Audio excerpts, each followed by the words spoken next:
العراق من يسافر لغير دولة. تعالوا نشوف الفرق بالعراق وخارج العراق. يلا. ها شباب تونستوا؟ اي والله خوش طلعه. يعني يلا ندخل نروح. وهذا وصفكم. والله ود البلدية تنظف.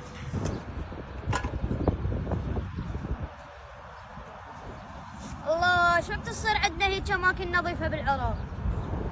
تعرفون شو وقت تصير عندنا هيك اماكن حلوه ومرتبه مثل باقي الدول من انتم تصيرون بشر. طبعا البعض مو الكل، يعني مكان حلو ومرتب ومخليكم بيه سلات مهملات من تجون تاكلون وتشمرون. ليش؟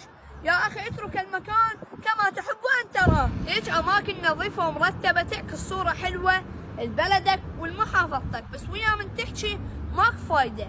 ليش من تسافرون لغير دولة أول شغلة تركزون عليها هي النظافة، وببلدكم أنتم اللي تدمرون. ترى النظافة احنا بنقدر نسويها، وإن شاء الله وصلت الفكرة.